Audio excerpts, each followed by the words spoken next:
골로새서 2장 1절부터 3절.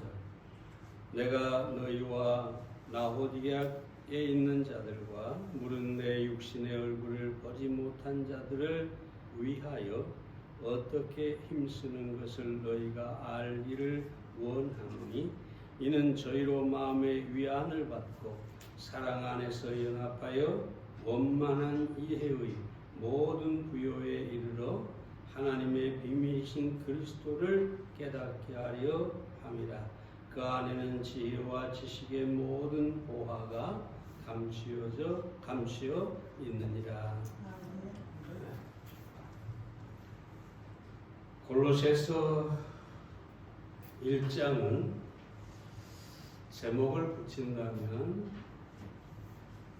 예수 그리스도가 으뜸이시다. 예수 그리스도가 최고이고 첫째가 되신다는 거죠. 예수 그리스도는 복음에 있어서 으뜸이시고 구원에 있어서도 으뜸이시고 창조에 있어서도 으뜸이시고 교회에 있어서도 교회 머리로서 으뜸이 되신다. 우리가 이미 1장에서 이런 사실을 살펴보았습니다. 골로새서 2장은 예수 그리스도가 주제가 되지만 예수 그리스도를 가르침으로 이단에 대한 통찰력을 갖게 하고 있습니다. 2장에서 예수 그리스도가 어떤 분인가를 말씀하고 그 예수 그리스도를 통해서 우리가 이단을 분별할 줄 알게 되는 것이죠. 그래서 바울은 먼저 이 골로새 교회 성도들을 위해 힘쓰는 자신을 알아주기를 원하고 있습니다. 여기서 힘쓰는 것이라는 말은 헬라어 아곤이라는 말인데요. 힘을 다하여 기진맥진할 때까지라는 뜻이에요. 이게 무슨 말이냐면 올림픽 경기를 할 때, 고대 올림픽 경기를 할 때 선수들이 힘을 완전히 소진할 때까지 젖먹던 힘까지 다 짜내서 그 상대를 이기려고 하잖아요. 이것이 바로 힘쓰는 것이라는 뜻입니다. 여러분, 골로새 교회 성도들을 위하여 바울이 힘썼다. 육체적으로나 정신적으로 극도의 고통, 괴로운 것, 몸부림치듯이 골로새 교회 성도들을 위하여 힘썼다라고 하는 것을 보게 됩니다. 그럼 왜 그렇게 바울이 힘을 썼을까요? 첫째로 서로에게 위안이 되기를 힘써야 하기 때문입니다. 2절 말씀을 봅니다. 이는 저희로 마음의 위안을 받고 라고 합니다. 위안을 받고 첫 번째 목적이죠. 바울이나 우리 성도들이 힘써야 할 일이 뭐냐라는 건데 그것이 바로 서로 마음의 위안을 주는 것이다 라고 할 수 있어요. 여러분이 골로새 교회는 말씀드린 것처럼 바울이 개척한 교회가 아니에요. 조금 전에 본 것처럼 얼굴을 보지 못했어요. 육신의 얼굴을 보지 못했다 그러잖아요. 그러니까 바울의 제자 에바브라가 복음을 듣고 그 복음을 자기 고향 골로새에 가서 여기 전하고 교회를 시작하게 된 것이죠. 자, 어떤 면에서 사도들이 세운 교회가 아닌 그냥 평범한 사람이 세운 교회가 골로새 교회인데 그들은 정말로 어떤 의미에서는 자신들이 뭐랄까요? 소외되고 부족하고 이런 생각을 가졌을지 몰라요. 그래서 바울이 이 편지를 통해서 골로새 교회 성도들을 위로하고 너희가 믿음에 굳게 서라고 말하고 있는 것입니다. 마음의 위안을 받고 할 때 이 위안이라는 말은 파라칼레인이라는 말인데 이 파라칼레인은 파라클레이토스의 동사입니다. 이 원래 원어는 곁으로 부르다 그런 뜻이에요. 곁으로 부르다. 이것을 우리말로 번역을 한 게 보혜사입니다. 보혜사는 뭡니까? 성령을 말하죠. 성령을 곁으로 부른, 우리 곁으로 부른 보혜사 성령이십니다. 왜 우리 곁으로 부르셨느냐? 우리가 나란히 우리 곁으로 부르셨느냐? 바로 우리를 위로하기 위함입니다. 그래서 이 단어의 의미는 위안, 격려, 용기를 뜻하는 말인 것입니다. 사기를 잃은 군사들을 격려하고 용기를 주어서 힘있게 싸우게 할 때 사용되는 말입니다. 바울 같은 대사도가 이름 없는 변방의 작은 교회를 위해 내가 너희를 위하여 힘쓰고 있다. 얼마나 위로가 되겠습니까?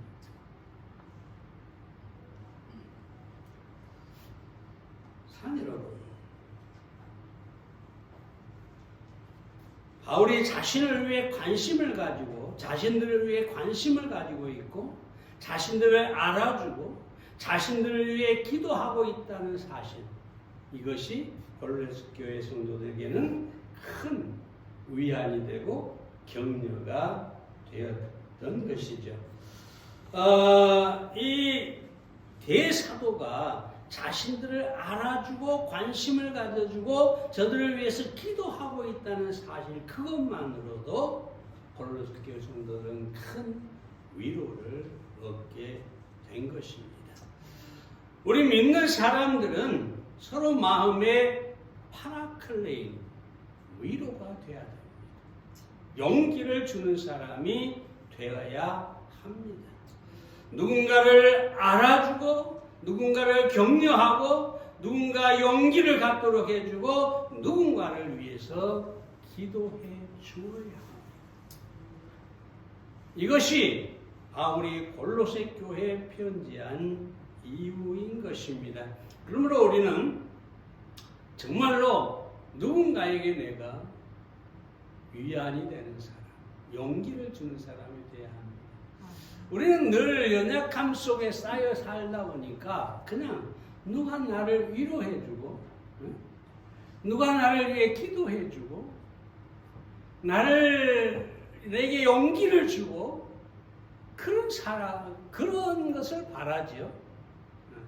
그러면서 늘 생각하기를 내 주변에는 이 파라클레이, 나를 위로하고 용기를 주고 기도해 주는 사람이 없다. 그래서 외로움을 느끼고 절망합니다. 근데 여러분, 우리가 어떤 이 고독이나 외로움이나 어떤 이런 절망을 이길 수 있는 길이 뭐냐? 내가 먼저 위로하고 내가 누군가를 먼저 격려하고 내가 먼저 저들을 위해서 기도하고 그것이 나를 이 고독과 절망에서 해방시키는 것입니다. 아무도 나를 알아주지 않는다? 여러분 그렇게 생각하지 마세요. 내가 먼저 누군가를 알아주고 관심을 가지고 저들을 위로하게 되면 여러분 우리가 힘을 얻게 되고 우리 자신이 그 위로를 통해서 내가 위로하는 그 위로를 통해서 우리 자신이 위로를 받게 되는 것입니다. 찬양 가운데 그런 찬양이 있죠. 누군가 널 위해 누군가 기도하네. 내가 홀로 외로워서 마음이 무너질 때 누군가 널 위해 기도하네 라고 합니다. 우리가 누군가를 위해서 위로하고 기도할 뿐만 아니라 누군가 우리를 위해서 반드시 기도하고 있다. 여기서 위로를 얻어야 합니다.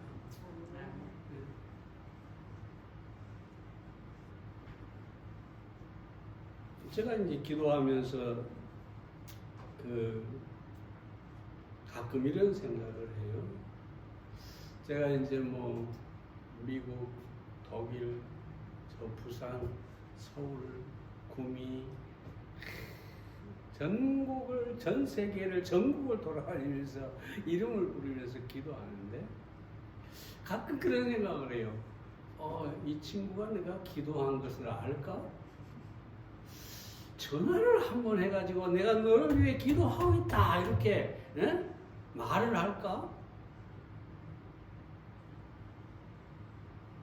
아마 그 가운데 어떤 사람은 나를 위해 아무도 기도하지 않는다 이렇게 생각할지 모르죠. 그러나 누군가는 기도하고 있다는 것입니다. 우리도 마찬가지예요. 누군가는 우리를 위해서 기도하고 있다. 우리는 위로에 힘써야 합니다. 디즈니랜드를 건설한 그 월트 디즈니가 세 종류의 사람이 있다라고 하죠. 첫째는 독설가다. 이런 사람은 사람을 낙심시키고 창조성을 짓밟고 아무것도 너는 쓸모없다, 아무것도 할 수 없다. 그렇게 공격적으로 말하는 사람, 비판자이죠. 이런 사람은 마치 선한 사마리아의 비유에 나오는 강도와 같은 사람입니다. 상대방을 자기의 상처를 주고 쓰러지게 하고 피 흘리게 하고 죽어가게 만드는 강도와 같은 사람. 두 번째는 자기 관리자죠. 이런 사람은 선의의 사람이에요. 악을 행치 않아요. 강도가 아니에요. 근데 중요한 것은 자기 자신만 안다는 거죠. 선한 사마리아 사람 비유에 나오는 제사장과 레위인 같은 사람이에요. 그냥 나는 하나님을 믿어. 나는 그냥 선해. 나는 악을 행치 않아. 그러면서 강도 맞는 사람을 보고 그냥 지나가 버리죠. 이런 사람은 자기 마당만, 자기 집 앞에 마당만 쓸 줄 알지 절대로 그 마당을 넘어가지 않아요. 하나님 보시기에는 이런 사람들도 악한 사람들입니다. 이기적인 사람. 자기만 알고 자기만 악을 행하지 않으면 된다. 세 번째, 삶을 고양시키는 사람입니다. 다른 사람의 삶을 풍요롭게 해주기 위해서 기꺼이 관심을 보이고 손을 내밀어 주는 사람이죠.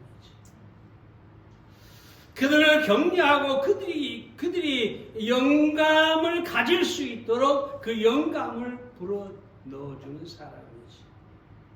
자기를 기꺼이 희생하는 사람이죠. 선한 사마리아인의 비유에 선한 사마리아인과 같은 사람입니다. 예수님과 같은 사람이죠. 오늘 본문에 나오는 사도 바울과 같은 사람들입니다. 어떤 면에서 작은 교회이고 자기와 전혀 상관이 없고 자기는 지금 감옥에 갇혀 있는 오히려 자기 형편이 어려운데 저 변방에 있는 작은 교회를 위해서 자기 자신이 기꺼이 수고해서 편지를 쓰고 저들을 위해서 위로의 말을 하고 격려하는 것을 우리가 보게 됩니다. 우리말에 내 코가 석자라는 말이 있는데 사도 바울이 자기 코가 석자였지. 근데 우리가 사도 바울을 보면서 핑계할 수가 없어요. 왜? 사도 바울도 감옥에 갇혀서 다른 사람들을 위로하는데 힘썼다면 우리 모두가 능히 다른 사람을 위해서 힘쓰고 위로하고 격려하고 저들에게 용기를 심어주고 저들을 위해 기도해 줄 수가 있다는 것입니다. 그럼 사랑하는 여러분, 여러분 자신에 대한 연민에 빠져서 다른 사람을 돌아보지 못하는 사람이 있다면, 율법주의에 빠져서 나는 그냥 악은 행하지 않아, 나는 적어도 선한 사람이야 라고 하고 있다면, 오늘 다른 사람을 위로하는 일에 힘쓰는 것이 하나님을 기쁘게 하고 주의 교회를 세우는 것이다 라는 사실을 아시기를 바랍니다. 두 번째로 사랑 안에서 연합하도록 힘써야 합니다. 2절 말씀을 보겠습니다. 사랑 안에서 연합하여. 바울이 골로새 교회를 위해 힘쓰는 또 다른 이유는 사랑 때문이었죠. 사랑 안에서. 이 골로새 교회가 교리적으로나 믿음에서 연약한 교회였습니다. 에바브라에게 배우기는 했지만 단 한 번도 사도와 같은 사람들에게 말씀을 배운 적이 없고 들은 적이 없었습니다. 근데 거기다가 중요한 것은 이란들이 이 골로새 교회에 들어와서 성도들의 믿음을 해치고 있었습니다.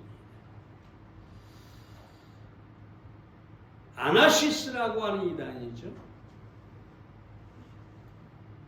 지식이라는 말인데 자기들만 안다는 거예요. 너희가 에바브라에게 배웠느냐? 브라에게 배웠느냐? 천만에 많았어. 그건 아무것도 아니에요. 진짜를 알려면 자기들과 함께 해야 돼요. 요즘 이단들 다 그러죠? 자기들만 뭔가를 깨닫고 도대체 이 교회 목사나 교회 다닌 사람들이 아무것도 모른다. 영적으로 정말로 어리석다. 이렇게 얘기를 하는 거죠. 그래서 이 이단들의 이런 시험 때문에 바울이 교회 연합을 위해서 하나 되기를 위해서 기도하고 있는데요. 군면하고 있는데 이 연합이라는 말은 헬라어 순비바조라는 말인데요. 엽다, 짜다 그런 뜻입니다. 짜다가 아니라 짜다. 옷을 짤 때 니트, 짜다.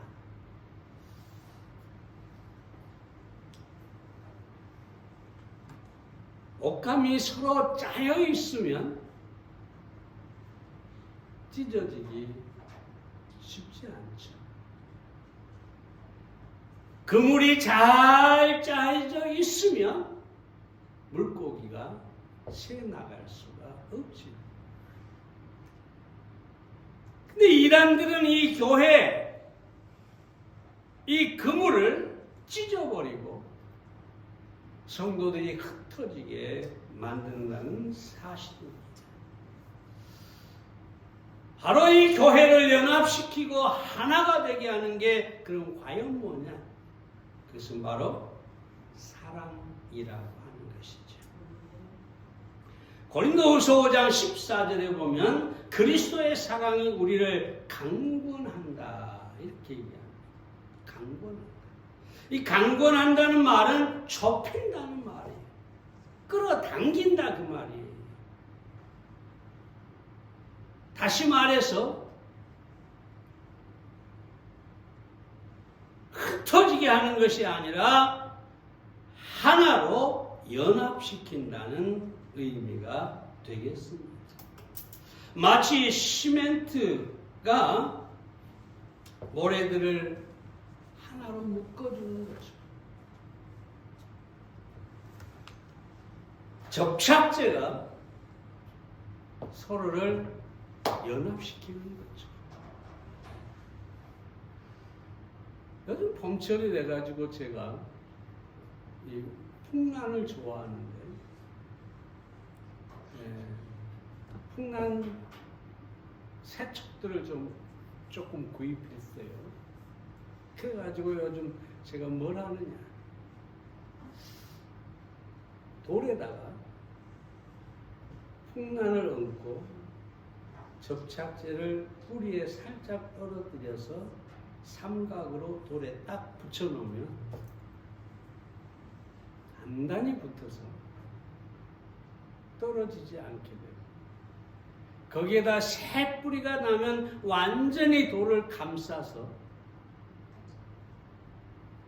성장하게 되는 것이죠. 돌과 뿌리가 접착제로 인해서 연합이 되는 것처럼 우리는 그리스도의 사랑이라는 접착제로 서로가 연합이 되어야 됩니다.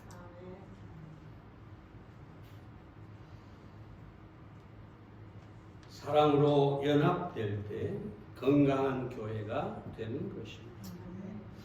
요한복음 13장 34절에서 예수님께서 사랑이 첫째 되는 계명이라고 말씀하죠. 바울은 고린도서 12장 마지막 절에서 가장 큰 은사를 사모하라 하면서 13장에서 사랑의 가치를 얘기하죠. 사랑이 모든 것보다 우선되는 가치라고 이야기를 하고 있습니다. 초대 기독교 교부인 아우구스티누스가 이렇게 얘기하죠. 저 사람이 그리스도인인가 아닌가를 어떻게 구별할 것이냐? 어떻게 구별할까요? 성경책 끼고 교회당을 향해서 가면 그리스도인이구나 그럴까요?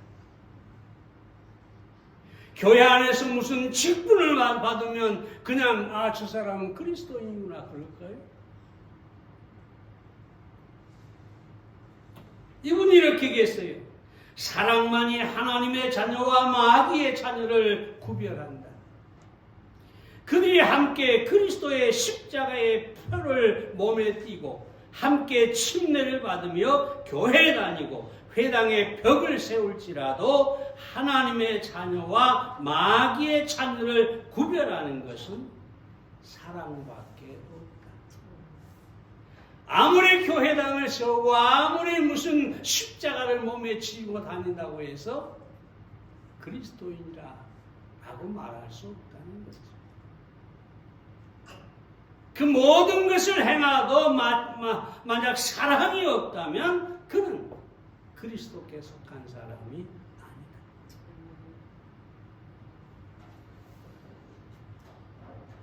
이 사랑은 성도의 특성이고 성도의 표인 것입니다. 그러므로 사랑으로 연합된 교회는 튼튼하고 흩어지지 않게 됩니다. 요즘에 와서 제가 이런 설교를 해도 되나 모를 정도예요. 우리는 흩어지는 것을 경험했기 때문이지. 캄보디아에 앙코르와트라는 건축물이 있죠. 가본 분도 계시고 또 안 가봤지만 대부분이 아실 거예요. 그 밀림 속에 앙코르와트라는 건물이 있는데 그게 신전인가 왕궁인지 저 자세히 모르겠습니다만 지금 그림을 봤어요. 근데 거기에 보면 어떻습니까? 거대한 나무가 그 말하기 전에 이 건축물이 너무나 정교하게 잘 잘 지어서 돌로요. 틈 사이가 없어요. 얼마나 견고한지 얼마나 잘 붙어 있는지 틈이 없어요. 근데 지금 어떻게 됐을까요? 거대한 나무가 뿌리를 내리고 그 돌들을 흐트러지게 하고 있어요. 처음에 아마 열매를 먹은 새가 그 작은 씨를 거기에 배설했겠죠. 그 씨가 싹이 나고 자라기 시작해서 뿌리를 내리다 보니까 이 견고하고 거대한 신전이 허물어집니다. 교회도 마찬가지예요. 사단은 끊임없이 악의 씨를, 분열의 씨를 교회를 향해서 배설합니다. 그래서 이 교회라는 것은 쉽게 허물어지고 무너질 수가 있다는 거예요. 왜냐하면 이 사회적인 어떤 규제가 있는 이런 그 조직이 아니잖아요. 나 나오기 싫으면 그만이에요. 그렇죠? 그런다고 해서 여러분 누가 가서 세금을 매깁니까? 잡아다가 재판을 합니까? 순전히 자원에서 나온 성도들인데 이 사단이 뿌리는 씨로 말미암아서 언제든지 그 연합을 깨뜨릴 수 있다는 사실을 우리는 오늘 이 아침에 분명히 알아야 하겠습니다. 다른 사람이 다 어떠할지라도 내 자신은 사랑으로 연합해야 하겠습니다. 서로 사랑하는 교회가 돼서 다시 견고하고 아름다운 교회로 성장해 가기를 바랍니다. 그 시작은 바로 여러분 한 사람 한 사람에서 시작된다는 것을 아시기 바랍니다. 세 번째로 서로 원만한 부요에 이르도록 힘써야 합니다. 2절 말씀을 계속 봅니다. 원만한 이의 모든 부요에 이르라고 합니다. 여러분 사도 바울은 이 골로새 교회 성도들이 영적으로 부요하기를 원만한 이해에 이르기를 원하고 있습니다. 이게 원만한 이해라는 것은 다시 질문할 필요가 없는, 그러니까 완전히 이해하는 그런 것을 말하죠. 전혀 의심이 없는 이해, 이걸 얘기합니다. 그러니까 이 골로새 교회 성도들이 정말로 다시 질문할 필요가 없을 만큼 충분한 영적 성숙을 이루어야 한다는 거예요. 이것을 위해서 사도 바울이 힘쓰고 있다라고 합니다. 아까 말씀드렸지만 그노시스파라고 하는 이 집단이 이단들이 자기들만 영적 지식이 있다고 하면서 그것은 감추어진 비밀이기 때문에 아무도 함부로 깨닫지 못한다.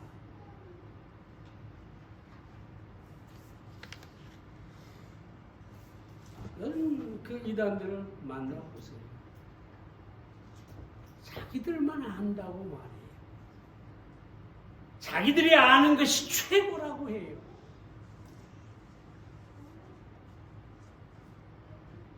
그렇지 않으면 믿음이 헛된 것이라고 해요. 그러면서 유혹하고 있습니다. 사랑하는 여러분, 골로새 교회는 이런 이단의 도전에 취약했어요. 왜냐하면 바울과 같은 이런 충분한 이해, 조금의 의심도 없고 완전한 이해, 완전한 믿음에 서 있지 못했기 때문이었습니다. 그래서 바울은 뭐라고 합니까? 2절 하반절부터 말씀의 3절에 보면 하나님의 비밀인 그리스도를 깨닫게 하려 함이라. 그 안에는 지혜와 지식의 모든 보화가 감추어져 있느니라 라고 합니다. 자, 여기서 우리가 알아야 할 사실이 있어요. 바울은 무슨 대단한 철학적이고 아주 신비한 영적인 어떤 것을 저들에게 골로새 교회 성도들에게 가르치려고 하지 않아요.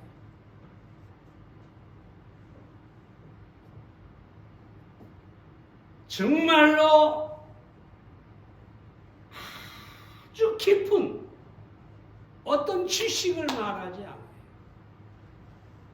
바울이 말하는 것은 뭐냐면 예수 그리스도와 그 안에 있는 지식을 말하는 거죠. 여러분, 사도 바울이 전한 것은 고린도서 1장 23절과 24절에 보면 우리는 십자가에 못 박힌 그리스도를 전하니. 자, 보세요. 그리스도만 전한다고 그럽니다. 고린도서 2장 2절에 보면 내가 너희 중에 예수 그리스도와 그의 십자가에 못 박힌 것 외에는 아무것도 알지 아니하기로 작정하였습니다. 바울은 지금 이 골로새 교회나 다른 교회에 편지를 보내면서 대단한 신비한 가르침을 내리지 않아요. 자기 자신을 향해서도 나는 오직 그리스도와 그의 십자가만 알기를 원합니다. 사랑하는 예수 그리스도와 그의 십자가만이 죄 가운데 있는 인간의 죄를 사할 수 있고 사명에 처한 인간에게 영생을 주시고 구원을 얻게 해 주시기 때문에 다른 어떤 깊이 있는 신학이나 어떤 철학을 말하지 않고 있습니다. 사랑하는 여러분, 바울이 왜 이런 얘기를 할까요? 모든 이단을 구별하는 것은 그 십자가에 있기 때문에 그렇습니다. 십자가만이 우리를 구원할 수 있기 때문입니다. 그래서 십자가만을 알기를 원한다고 말하고 있습니다. 여러분, 이단들이 하는 것은 뭘까요? 예수 그리스도가 삼위일체 하나님이라는 것을 부정합니다. 십자가는 실패라고 얘기를 합니다. 그래서 하나님이 다른 메시아를 이 세상에 보냈다고 합니다. 그 메시아가 누구냐? 바로 자기 교주라는 거지. 똑같아요. 십자가가 승리라고 말하는 이단은 단 하나도 없습니다. 근데 성경은 뭐라고 합니까? 골로새서 2장에 보면은 이렇게 얘기하죠. 십자가로 말미암아 승리하셨습니다. 바울은 분명히 십자가가 승리라고 합니다. 예수 그리스도가 삼위일체 하나님이라고 하고, 그런데 모든 이단들은 예수 그리스도를 제거해야 자기 교주가 들어설 자리가 생기기 때문에 그렇습니다. 그러나 여러분, 절대로 속지 마시기를 바랍니다. 우리가 어떤 선이 이게 삐뚤어졌느냐, 그러니까 곡선이냐 직선이냐를 알 수 있는 길은 딱 하나죠. 곡선의 차를 그대로 대법원 내는 거예요. 그렇죠? 여러분들 이단을 분별하고 이단에게서 정말 이단의 유혹에 넘어가지 않을 수 있는 길은 뭐냐? 예수 그리스도와 그 십자가라는 차로 재보면 됩니다. 과연 저들이 예수 그리스도를 인정하는가? 과연 저들이 십자가를 인정하는가? 그렇지 않으면 이단인 것이죠. 예전에 주보에 실었습니다마는 어떤 강에서 평생 노를 저어서 사람들을 실어 날라주는, 그래서 그것으로 생계를 꾸리는 노인이 있었어요. 학벌도 없고 대단한 무슨 지식도 없어. 근데 어느 날 이 나룻배에 학자들이 탔어요. 중간쯤 갔는데 이 학자 중에 한 사람이 이렇게 물어보죠. 노인 장만, 철학을 하시오? 아니요, 저 같은 무식한 사람이 어떻게 철학을 알겠습니까? 그러니까 학자가 혀를 끌끌 차면서 하는 말이, 당신은 인생의 절반을 잃어버렸어. 한참을 가다가 다른 학자가 또 묻습니다. 노인 장관, 그러면 예수는 아시오? 프랑스는 가봤어? 노인이 얼굴을 붉히면서 가본 적도 또 예수를 알지도 못한다고 하죠. 그 학자도 말하기를 당신은 인생의 절반을 잃어버렸어. 이 두 학자는 한순간에 이 노인의 인생을 부정해버린 거죠. 절반을 잃고 절반을 잃었으니 전부를 잃어버린 거죠. 근데 한참 강 가운데를 갔는데 갑자기 돌풍을 만나가지고 배가 그냥 뒤집히고 말았어요. 이 학자들이 강물에 빠져서 허우적하고 죽어가고 있어요. 그래서 이 사공이 옆으로 가서 헤엄을 탁 치고 가서 물어봐요. 헤엄은 칠 줄 아시오? 아니요, 모르요. 살려주세요. 다른 학자한테 가서 또 헤엄은 칠 줄 아시오? 아닙니다, 모릅니다. 나를 좀 살려주시오. 이 사공이 뭐라고 하고 떠나느냐면, 학자님들은 인생의 전부를 잃어버렸어. 왜냐하면 죽어야 되잖아. 거기에 철학이 무슨 소용이 있습니까? 거기에 예술이 무슨 소용이 있습니까? 잘 들으세요. 예수 그리스도, 그분만이 우리를 구원할 수 있고, 예수 그리스도 그 십자가만이 우리의 죄를 사할 수 있고, 부활하신 그리스도만이 우리에게 영원한 생명을 주실 수가 있는 것입니다. 그러므로 산 여러분, 예수 그리스도 그분을 알고 그 안에서 하나님께서 우리에게 주신 수많은 영적인 축복들을 여러분이 발견하고 기뻐하고 살아가시기를 바랍니다. 기도하겠습니다.